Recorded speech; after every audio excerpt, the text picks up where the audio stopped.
Assalamualaikum, halo guys. Video kali ini kami akan membahas tentang pemanas alternatif dengan biaya yang murah, yaitu pemanas berbahan bakar oli bekas. Ini kondisi broding dan hasil broding dengan menggunakan pemanas oli bekas di lantai bawah. Dan yang satunya adalah di lantai 2 dengan total populasi 20.000 ekor.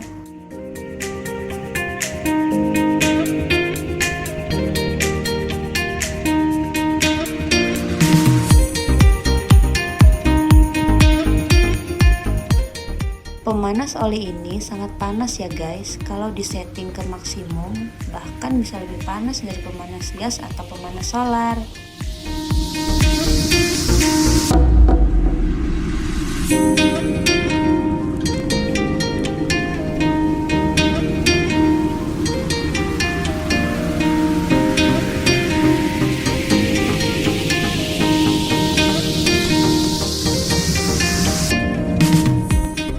Adapun komponen pemanas adalah sebagai berikut. Part pertama, tungku pemanas. Untuk bentuknya dapat bervariasi. Jika diinginkan api biru, maka dapat ditambahkan jaring atau biasanya menggunakan logam filter udara bekas. Pada tungku ini, poin utamanya adalah dapat menjadi panas, di mana akan memicu pembakaran oli. Part kedua adalah blower keong sebagai suplai oksigen pembakaran oli di tungku. Part yang ketiga adalah jerigen sebagai suplai oli bekas yang akan dibakar.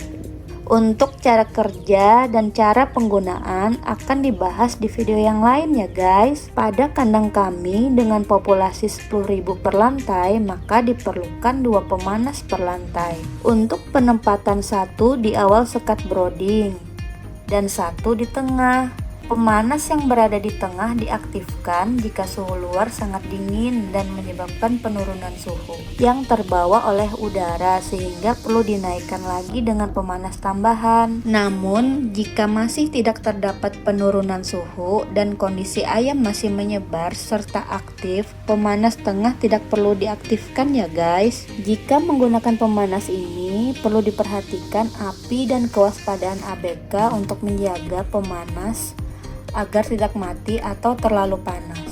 Di samping itu, perlu juga tindakan pencegahan seperti penyediaan apar dan melapisi langit-langit plafon atau terpal dengan aluminium foil agar terpal tidak terbakar. Kalau kami menggunakan aluminium foil stiker yang banyak dijual di marketplace secara online. Suhu yang dapat dicapai tergantung dari setting pemanas ya guys, dan sangat mudah untuk mencapai suhu ideal ayam sehingga ayam nyaman. Jika ingin mengimplementasikan pemanas oli ini pada kandang close house, perlu menambahkan inverter sehingga dapat mengatur kecepatan putaran kipas. Inverter yang kami gunakan adalah merek SHZK, yaitu jenis inverter yang dapat mengontrol nilai hertz atau frekuensi pada gelombang arus listrik. Karena pemanas akan selalu aktif, berbeda dengan pemanas gas atau solar yang bisa mati dan hidup otomatis di saat suhu ruangan turun dan naik. Oleh karena itu, sistem ventilasi udara intermittent atau hidup mati berdasarkan timer tidak dapat diterapkan pada pemanas ini. Inverter yang dipasang dapat mengcover 2 kipas ya guys. Masing-masing lantai diinstal satu inverter ya guys, karena kondisi lantai atas dan bawah pasti berbeda. Pastinya perlu disesuaikan terhadap kebutuhan ayam. Untuk pemasangannya cukup mudah dan dapat dilakukan sendiri. Tutorialnya ada video selanjutnya ya guys. Inverter ini mengontrol kecepatan kipas dengan cara mengubah nilai frekuensi atau nilai hertz, di mana nilai maksimumnya adalah 50 hertz. Sedangkan untuk menyesuaikan terhadap presentasi kebutuhan oksigen yang ada pada sistem intermittent, tinggal dikalikan saja.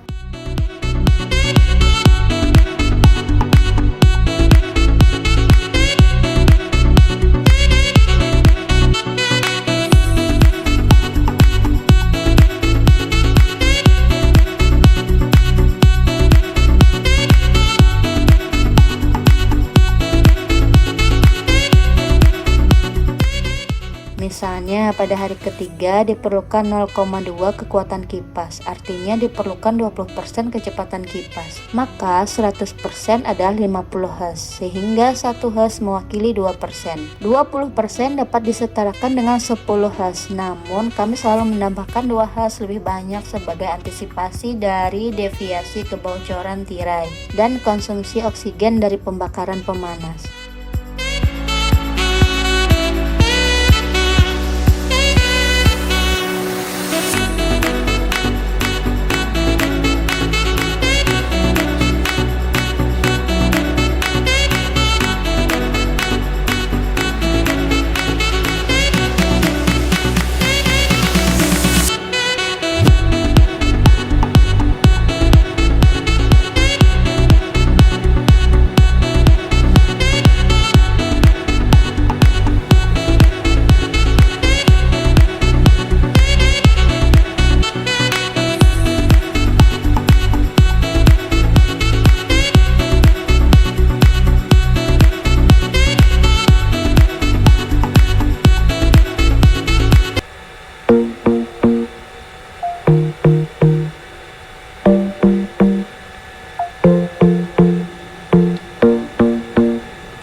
Hasil pemeliharaan dengan menggunakan pemanas ini sangat baik ya guys, karena ukuran ayam dapat merata sampai pada sekat paling belakang, artinya pertumbuhan ayam dapat optimal.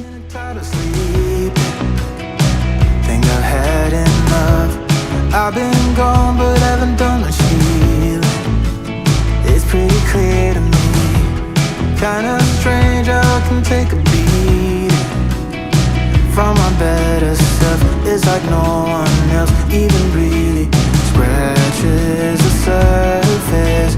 'Cause nobody gets me. Nantikan video selanjutnya ya guys, semoga dapat bermanfaat dan selalu mendapatkan hasil yang optimal. See you, wassalam. Give me a light when my torch is blown out.